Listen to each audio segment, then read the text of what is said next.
You're listening to Micras Cast, the podcast about all things Micras. Well, that's really nerdy. Nerdy or not, here we go. This is Micras Cast with your host, Ed. Intellectual, stimulating conversation.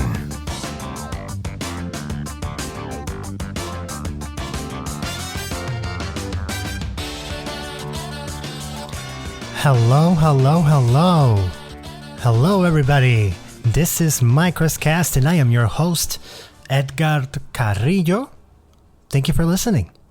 Today's episode is going to feature a fireside chat, a one-on-one interview with a member of our community that I hold a lot of respect and a lot of love for. His name is Shyriath. He's been involved in the community for quite some time now. You may know him from participating in Shyriath, Minarboria, in Tiella, and in numerous other places. For example, like the Çeridgul most recently. And I just had a lot of fun with Shyriath. He's a really good guy, and this was a great interview. So in an effort to kind of offer a more varied offering of content, I've decided to sprinkle these one-on-ones once in a while. That doesn't mean that I'm going to stop doing group chats or anything. Those are still happening actually on Saturday the 20th. I'm going to have a recording for the next one. And we already have our slate of guests for that. So I look forward to recording that when we get around to it. So here it is. This is the first episode of my Fireside Chats. And this one features the one and only Shyriath.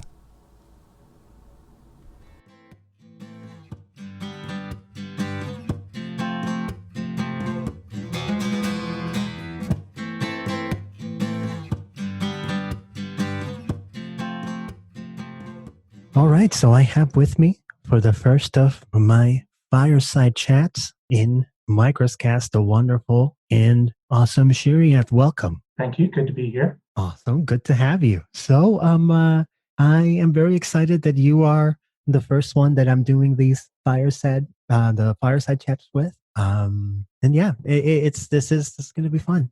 I am so ahead of preparing for this. I was looking through the World Anvil for Avishraa, and I wanted to start first with how did you start getting involved in Micras? I could say, how did you get involved in world building? But world building isn't exactly just exclusive to Micras. You know, like I do world building in other places too. So, how did you get started? So when I first started messing around online, I was involved with a bunch of role-playing message boards. They were hosted by a company called Inside the Web, which made it absurdly easy to make a message board of your own, or even multiple ones if you want. Okay. But apparently the company had no business model, so in 2001 it collapsed, and it scattered everyone in the community that I was involved with. Mm-hmm. So at that point, I started looking around for other things to occupy myself with. And I think I was going through a bit of I don't know, I call it a libertarian phase, maybe. Mm-hmm. Sort of a self-determination sort of thing. And I think that was what originally led me into looking into micronations, because as I remember it, the first ones I ended up coming across were the secessionist ones like Thalassa and micronations like that. Mm-hmm. But that sort of gradually led me into what would become the Micras sector. I remember during the same period coming across Timeria, though I never really posted or got involved. I just kind of saw it in passing. But after looking at all these, I tried to found a sort of micronation of my own, which some of the older Shyriathians might remember.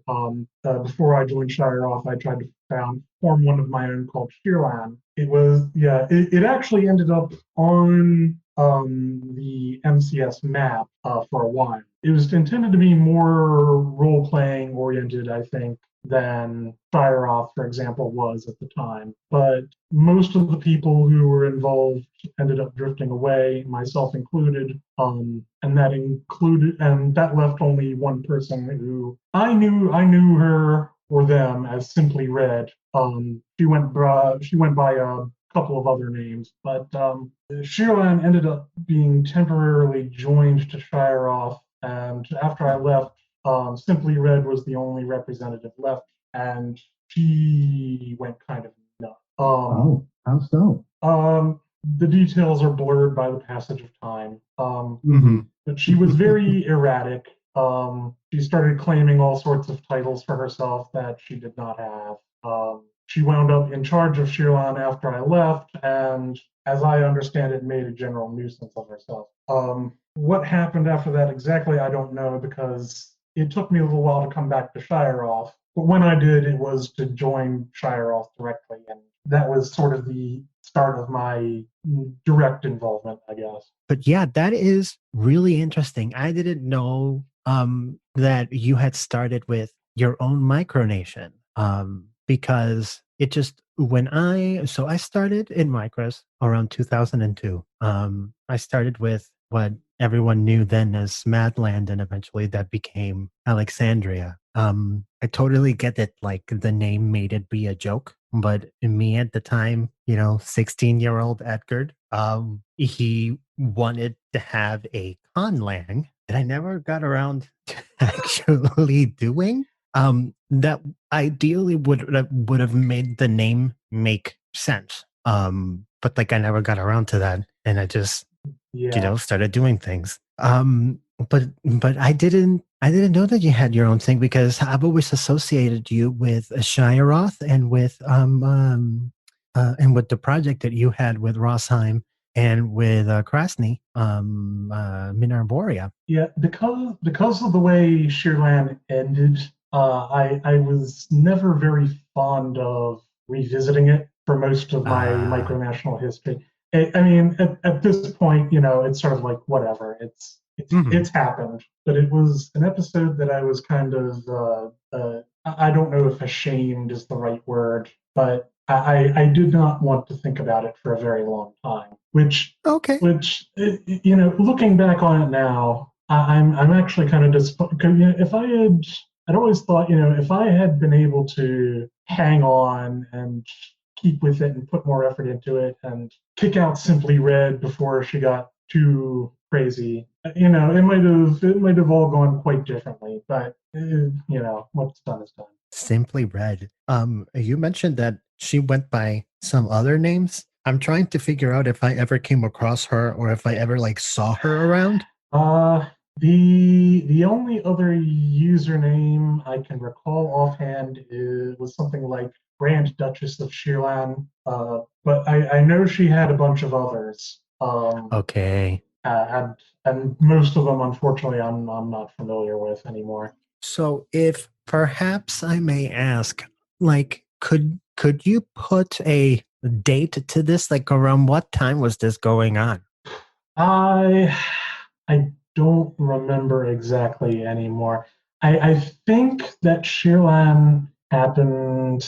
It would have been in the 2002, 2003 time frame, somewhere in there, I believe. But I can't get any more specific than that anymore without digging up historical records, basically. Mm-hmm.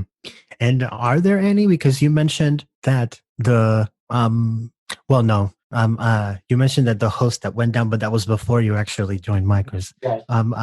Because the other day I was trying to find the old San Martin and the old Alexandrian forums that I had in Envision Free, which was where we were based out of in 2004, 2005. And Envision Free has folded. Tapatalk bought them, and they deleted everything. And it was just such a crushing loss, because I also lost a bunch of forums for other projects that I was involved with Troy Thompson, like the old Slobovian forums. Right. And then there was a Chinese themed nation that was based on nationalist China when it was starting out, and they had to contend with the warlords and stuff. And that's gone too. Oh, I remember seeing that one on the map too. Right? Yeah. Around Celtia, where a lot of the Asian nations are still today. Right.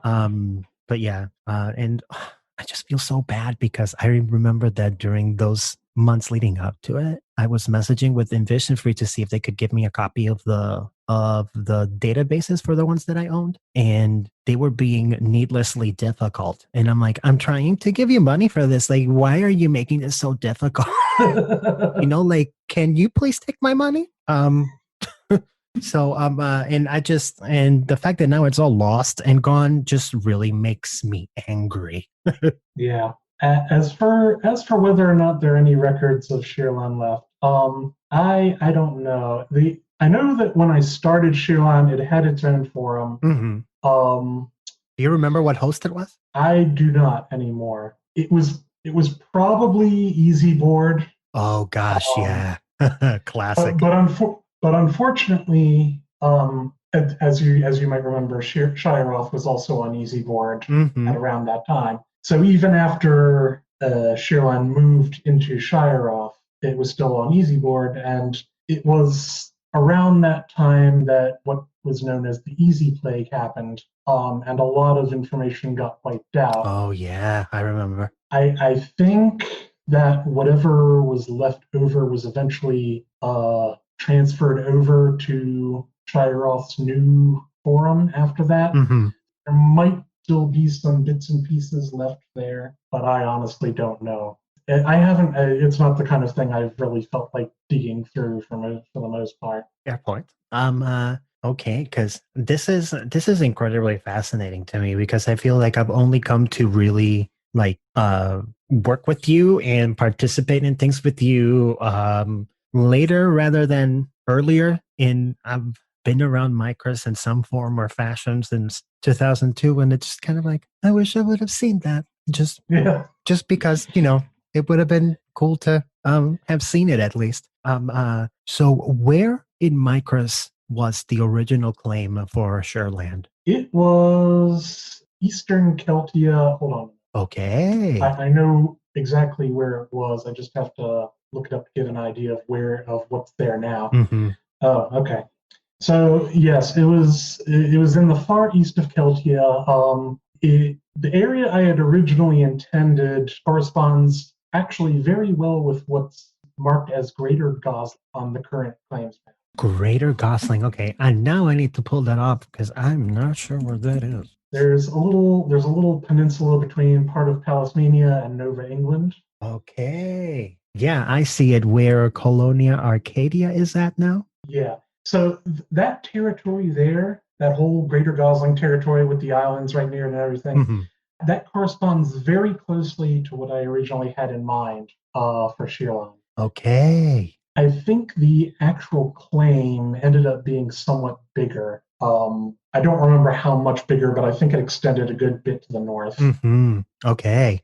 That is so funny because when I started in Micras, I think at the time, David Noteworthy, I don't remember, Beckford was involved in the MCS Council. And he was kind of serving as some form of early mentor for me. And you see where Grand Varionia is right now? All of that purple used to be, and the Basarid gap in between, all of that used to be Madland. And then at the end here, where you see the current Kradish territory of Incontinentia, right. 16, 17-year-old Edgar just set up a new Puerto Rico there, and there was like a big civil war that I did to like try to get attention. And it was kind of dumb, but I remember having fun with it, so like I guess I can't regret it too much. Having dumb fun was a hallmark of the age. So. Right, yeah. Like if I hurt anyone, so it was relatively harmless. But yeah, and I just think it's funny that we both started on Celtia.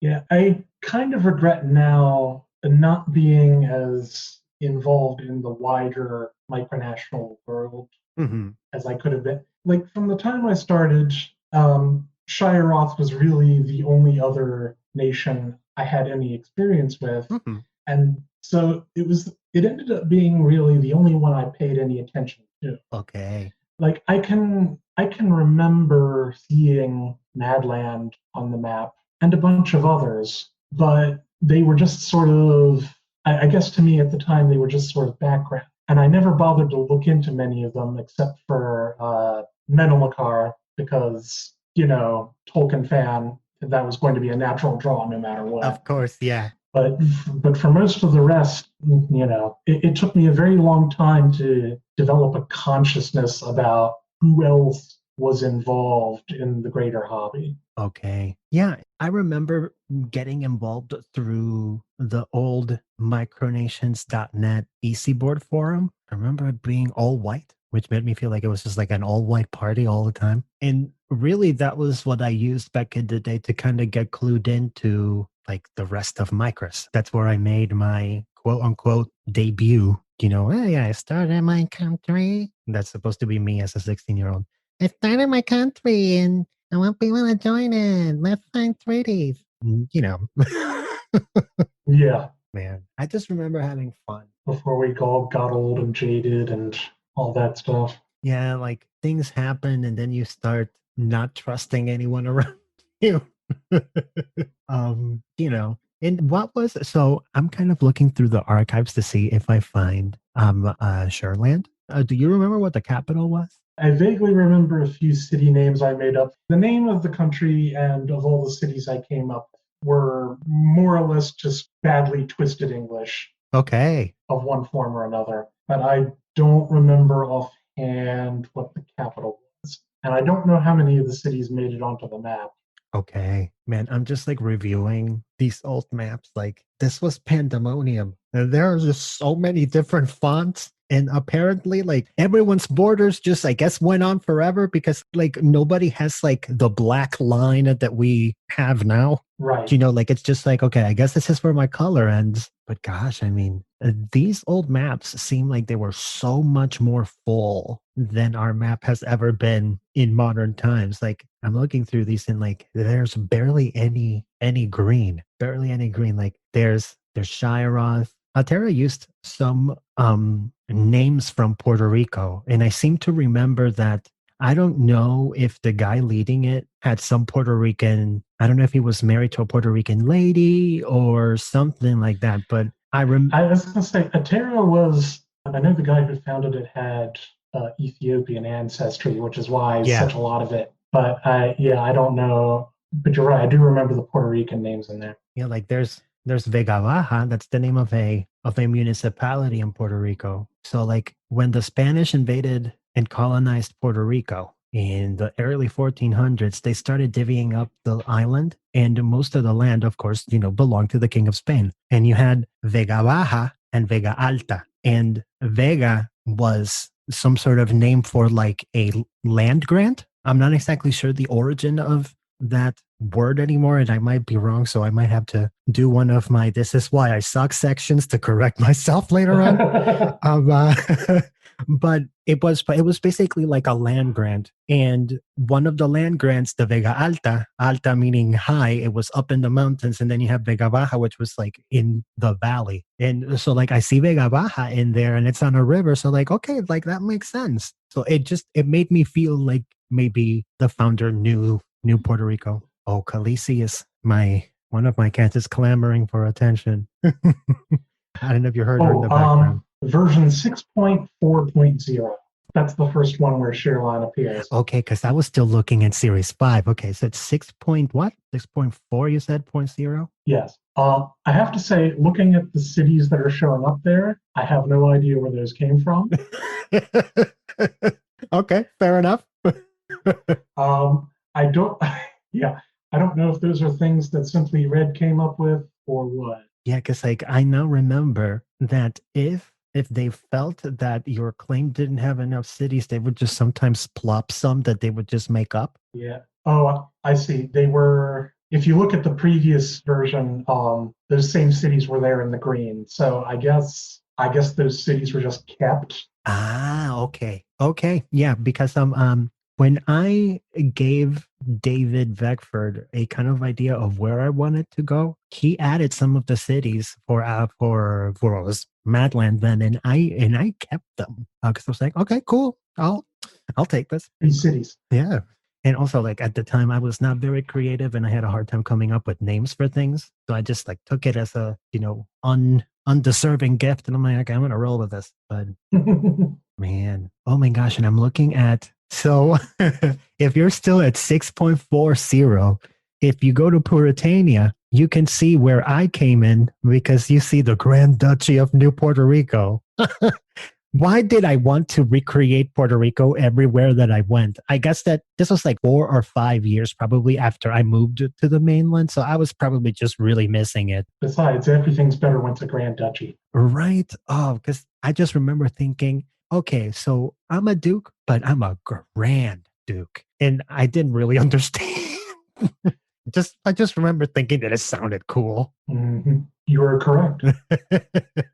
Oh man, this is a nice walk through memory lane in the maps here. You know what I don't miss about the old maps, though, looking at this? Mhm. The fact that the capitals don't have their own symbols, really, except maybe that the dots are bigger. Yeah, the dots for the capitals do seem to be bigger, but to be honest, I don't remember what the capitals are for most of these places, except for me, because I see Geneva being a big dot and Protestonia, because I knew that was the capital of Puritania back in the day, and Shirekeep, of course. Shirekeep is the rock of ages. Seriously, like Shirekeep has just always been there. Even if it's been trashed a few times. I mean, the place is a shithole, but it's always been there.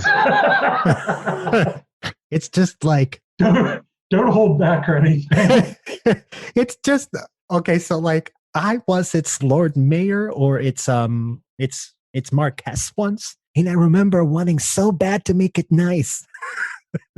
Like I started designing roads, and I started really reading into the engineering of roads, what goes into like coming up with making sure that like the water drains a certain way so that the roads don't flood, and I'm just like, I wanted to be the Baron Houseman of Shirekeep, but hopes and dreams. How many hopes and dreams have been dashed in that continent, Benicia? Ah, yes. Yeah, our story of life. Oh man, it's so funny to see these maps without Cibola. Ah, yeah. Right? Like, I know that there's a lot of people who have strong opinions about Cibola, but like that's where Alexandria really came into its adolescence, so to speak, where like I felt like it was at its best. So, like I have a little bit of a nostalgia for that place. I always liked it for what it's worth. Right? Yeah. Yeah, I always liked it. I mean, and I get that people want the map to be better, but I don't know how to feel about taking away land masses. Yeah, it's not quite the same as putting it there, because once it's there and people start using it, then you sort of locked it in at that point. Mm-hmm. Yes. Yeah. So I have been looking through the world of Avishraa. Do you mind if we talk a little bit about that? I know that it's not really related to Micras. I also, of course, like if you don't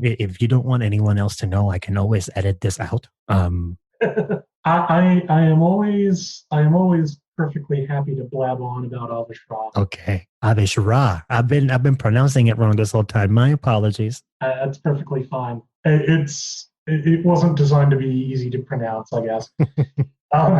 But no, it's something I'm perfectly happy to talk about. I don't publicize it a whole lot, Mm-hmm. but still, it has a very personal importance for me. It is, in fact, current wiki I'm putting together for it. Mm-hmm. I have a section which kind of describes, but it's actually kind of intertwined in a way with where I started in Micronations, because the role-playing message boards that I belonged to before I started looking into my The character I played in, which is where I got my online username. Incidentally, that was the name of the character. The Avishraa came about as a background for that character, Okay. more or less. Even though it was never really visited directly during the course of the role-playing sessions. It was, I wanted to give him a background. What was the place like that he came from? And although I left it for many years, I wasn't playing the character anymore, so it just kind of the whole setting just kind of left to sit. Mm-hmm. But around 2012 or so,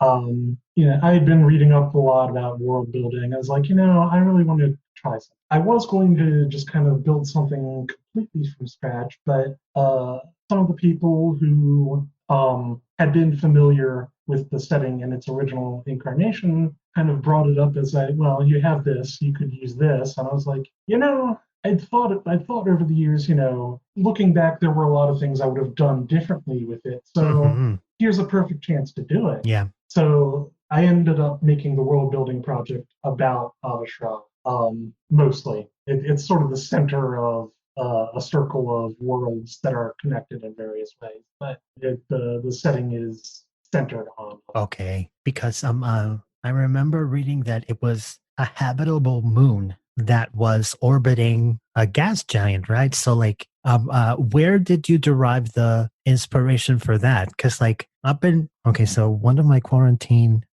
entertainment binges on Netflix is the different myriad of universe shows where like they take you through like every single planet in the solar system and all of that. And I totally forgot what was the planet that orbits Jupiter that is basically just like that people speculate that there might be life under the ice caps. Probably Europa. Yeah, I think that's the one that it was. So like when I was reading up on Avishraa, I saw that and it made me think of Europa, and I thought it was kind of cool. So like, what was the inspiration for you to create this? That particular part is a little hard to say nowadays because, as far as I can recall, that was actually part of it from the beginning. Okay. It's actually one of the few things. A lot has changed from how it originally was, but that does not seem to have been one of them. I think mostly it was just the thought of having a great big gas giant in the sky, and oh wow, that would be cool. So I don't think there was much more to it than that originally. Okay. And what is so? I was reading through and I noticed that in the World Anvil main page, there's the title Avishraa, and then under it says 84 Cloud 2717, and it's almost like a Bible verse, like 2 Kings chapter 5 verse 11. You know what? I never thought about it that way, that it would look like that. So are you asking what that actually is? Yeah, because like I was curious, and also like I am showing my evangelical upbringing so hard right now. No, that is what that is actually the date, the current date, sort of. Okay. The standardized dating system I use in Avishraa, there was at one time in Avishraa's history a political entity called the Sixfold Empire. Okay.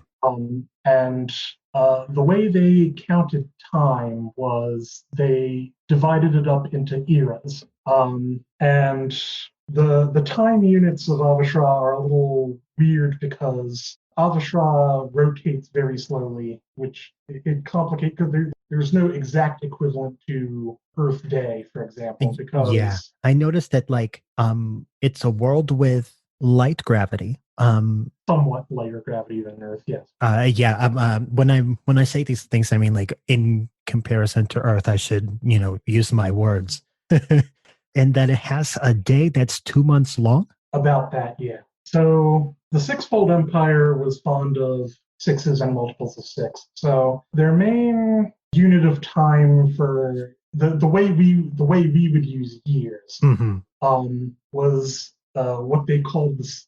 I don't have a native term for it yet, but It was called the cycle, and a cycle was 36 turns long. The turn being the length of the Avishraa, that 2 month.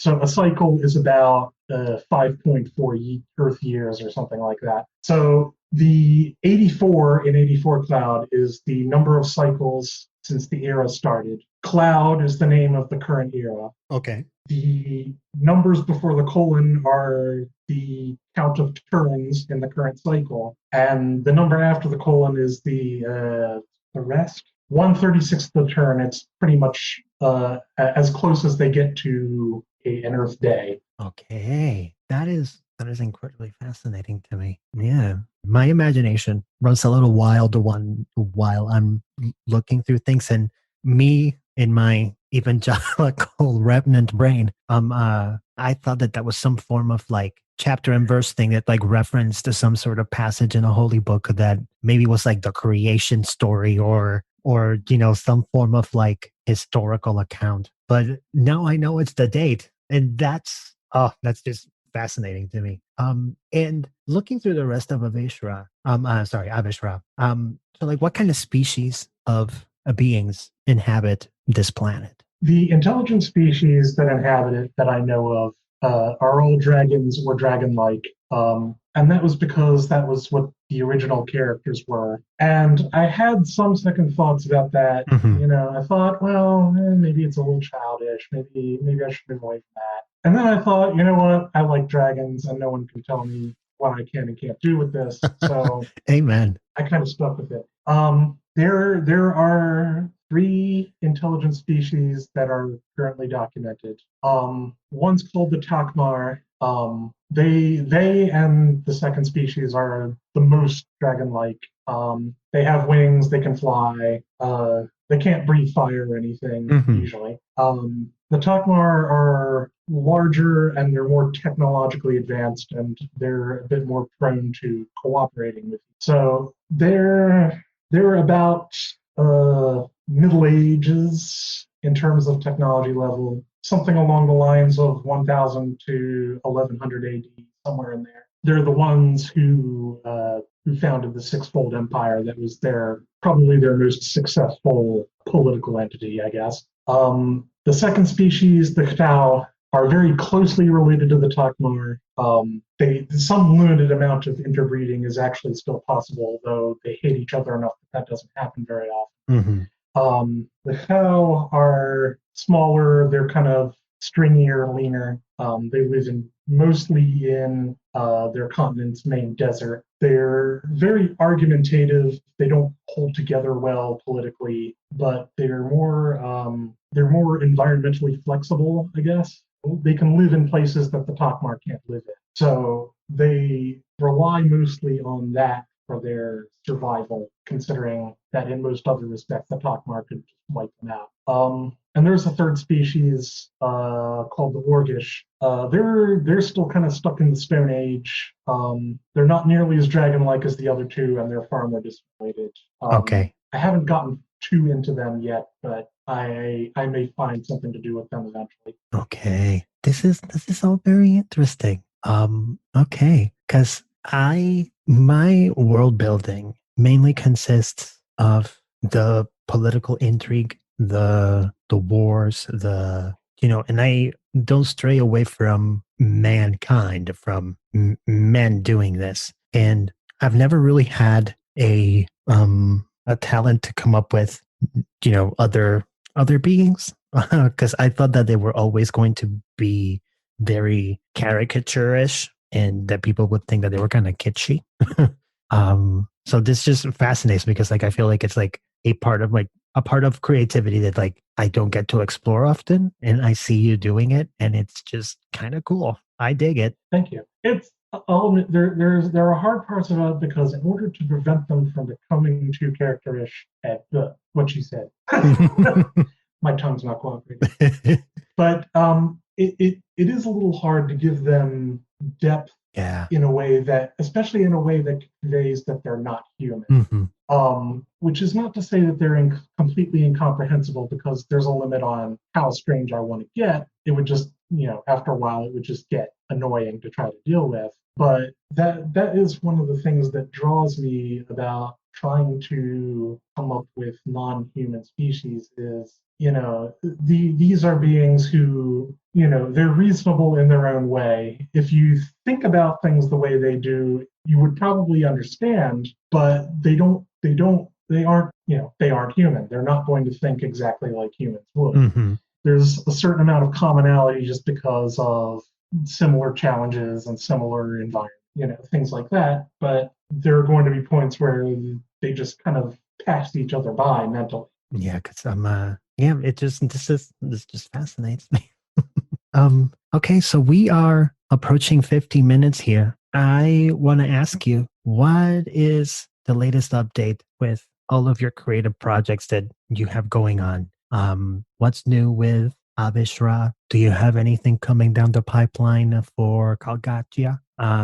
What's going on? I don't have anything really set in stone for Kalgatia. I have a general intention of trying to keep it afloat for a while, but I guess I'm having a bit of trouble just because I've been away from it so long. Yeah, I understand. And because Krasny was really the big motive force in the whole thing. Yeah. Since he's not around at the moment, it's sort of like, well, I'm trying to figure out where to go from here, and I'm also trying to figure out, well, what can I do that wouldn't totally piss him off if and when he decided to come back? And so I'm floundering a little bit. So I'll see what I can come up with. In all honesty, I don't expect to be able to keep it up forever, not by myself. In the end, Kalgakia is sort of it's not like Minarboria was. Mm-hmm. That was very much more of a collaborative effort from the ground up, whereas Krasny had to build Kalgakia by himself when Rostheim and I weren't around. So it kind of got that start without us, and certainly I can't blame him for that. Yeah. That was more or less our fault for having disappeared. God knows I do that enough. Yeah. But it's kind of created a bit of a disconnect for me. So I'm trying to find a way to try to bridge that. With Avishraa, what I'm focusing on right now is when you've been looking at it, you've been looking at the World Anvil site, right? Yes, yeah, the World Anvil site. That's I think that's the link that you shared with me a while back. So like I found it in my favorites prior to our call, and I started to poke through it and kind of review what was on here, and I'm fascinated. So great work, by the way. Thank you. So what I'm doing with Avishraa now is, the problem is that World Anvil was not the only place where the material was. I started out having hosted things on a MediaWiki installation. Okay, and this was self-hosted, right? That was self-hosted. Okay. And I kind of got a start there and kind of built it up. And halfway through it, World Anvil first got started, and I saw it, and I was like, oh, wow, this is awesome. So I started rewriting things there, but I never really got rid of a lot of the stuff that was on the MediaWiki installation. Okay. So some of it was on MediaWiki, some of it was on World Anvil. But then I started running into a problem, which is that there are some particular cases of things for which World Anvil does not work in the way I need it to work. Okay. Yeah. And isn't World Anvil now something that you have to pay for to use certain features? Yes, that's actually not new. Oh, okay. Because like I, for some reason, seem to remember that it wasn't always like that. Yeah, when they were first funding it, there were a bunch of different tiers of support you could give it. Okay. And they came with different features. Which features were involved with which tiers has changed, but that general approach has been there. And I have been a paying member, so because I really wanted to support them. It's a very nice tool. Of course, yeah. So I had access to a lot of those features. But my problem had a lot to do with the fact there are a few channels on IRC where I have a couple of other people who have mostly been familiar with the Avishraa setting for a very long time, will role play with me in that setting. Oh, wow. And doing role-playing logs in World Anvil is problematic unless you have things set up a very specific way, which I do not have them set up in, and I have doing it that way would involve duplicating a lot. So it's important to me that I be able to preserve the logs of those role-playing sessions in a way that easily integrates with everything else. And as far as I can tell, in World Anvil, I cannot do that. So now what I'm doing is I didn't want to stick with World Anvil because of that. I also found that I didn't want to stick with MediaWiki because I don't have a whole lot of technical knowledge when it comes to managing wikis by myself. Yeah.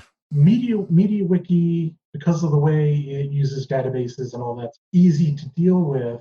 Like, I tried to back up MediaWiki, and I ended up rendering most of the wiki unreadable. Now, I managed to get it back, but okay. but that convinced me that whatever solution I was going to move forward with, MediaWiki could not be it. Yeah. So one of my friends who's involved with the Avishraa role playing pointed me in the direction of DokuWiki, and so I started up a DokuWiki installation. So in short, what I'm in the process of doing is consolidating it. Okay. I'm moving things off of MediaWiki first, just because I don't trust MediaWiki anymore. Yeah, I mean, MediaWiki is super unwieldy, and like I can somewhat defend myself in setting up websites and manage some elements of a wiki, but like once it starts getting to like backing things up and doing the maintenance, I'm gonna break something. And I'm not gonna know how to fix it, and then I'm just gonna get really mad. Yeah, and that was exactly the situation I found myself in. So it's the DokuWiki has a lot of things about it that I'm not quite fond of, but the nice thing about it is it's a flat file structure. All the pages are basically based on text files that just get parsed a particular way. So backing it up is absurdly easy. Oh, well, that's good at least. It's worth not having to worry. What else did I want to?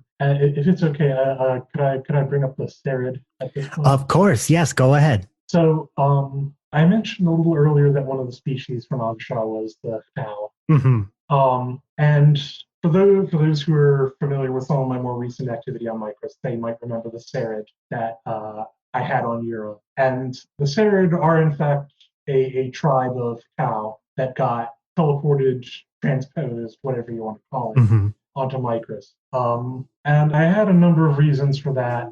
Partly it was just this would be cool factor. But I guess also I wanted to, for more selfish reasons, I wanted to have a sense of how would a Bronze Age cow culture be able to deal with humans, and especially technologically advanced. But I do get to like them in their own right. Mm-hmm. I like the cow in general. They're very plucky creatures. They have a high opinion of themselves, but it means that it's hard to confuse them in a way that gets them down. Mm-hmm.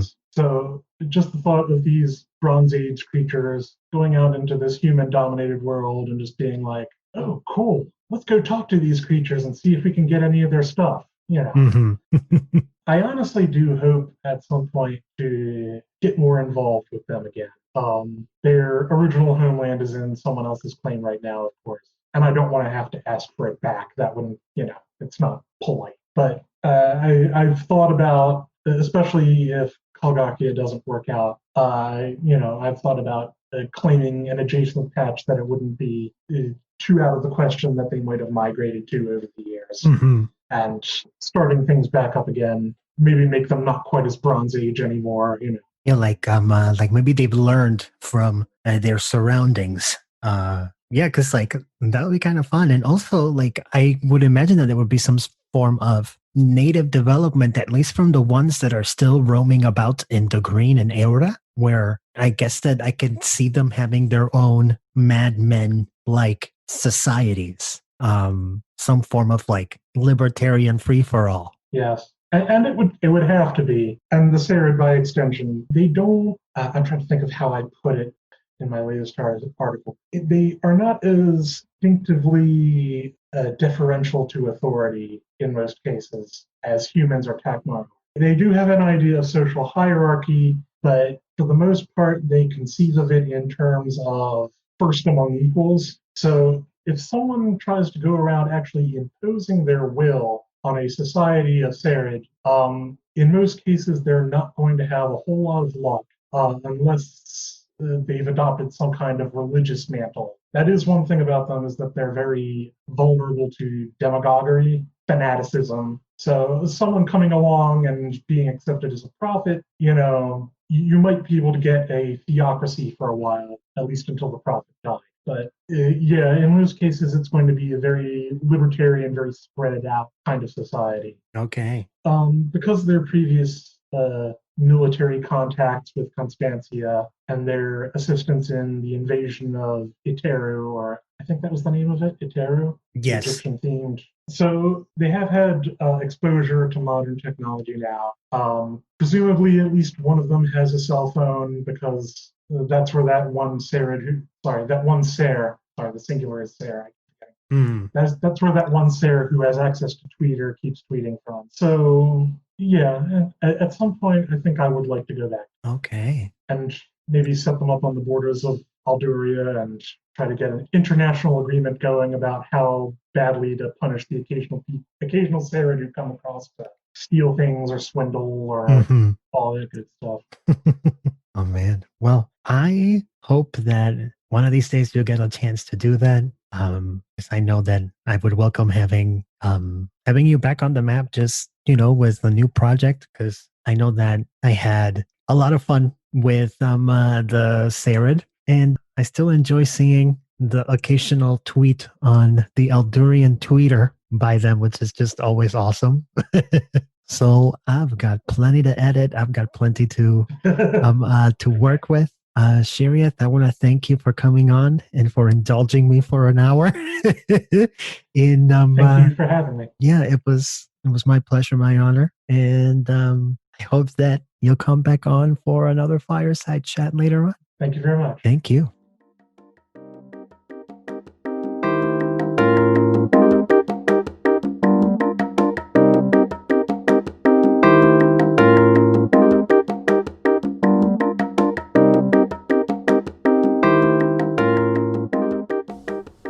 Okay, and that was my interview with Shyriath. Thank you for listening. It was a lot of fun. But in the process of editing and listening to everything, I heard myself say something that was really fucking cringeworthy, especially as a proud Puerto Rican man. So that means that in order to correct myself, I have to invoke my favorite section of these podcasts. This is why I suck.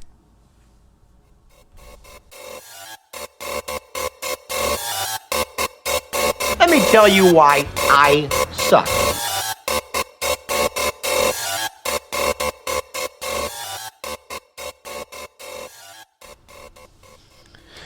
So let's get honest here. There was a moment in the interview with Shyriath where I was discussing Puerto Rican names being used in Iteru. And I said that the Spanish invaded and colonized Puerto Rico in the early 1400s, and I could not have been any more wrong. I mean, it's just silly. It's silly. It's dumb. I am recoiling within myself. I wish you guys could see how, I just know. No, that's not true. And it's shameful that I screwed up such an important part of Puerto Rican history. Columbus landed in Puerto Rico on November 19th of 1493. That's not anywhere near the early 1400s. But the Spanish didn't actually start building settlements and founding cities and stuff until the early 1500s, which is what I originally meant to say, the early 1500s.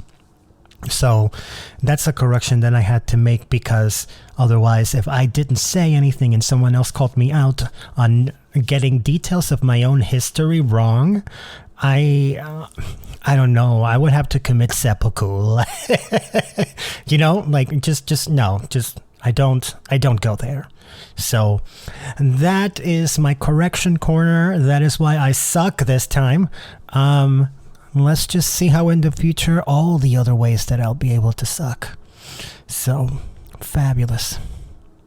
Okay, so as a preview of the next episode is going to be a fireside chat with Rick. I am so excited to be able to share this interview with you guys, because I had so much fun with Rick. He's just such a good guy, and I love talking to him. I love walking down memory lane with him, and it was just a great interview. And we shared the love in that interview with a lot of people in Micras that we discussed that we love and admire. So yeah, I hope that you guys will stick around and listen to that episode when it gets released. But for now, thank you. And this is Micras Cast. Thank you for listening.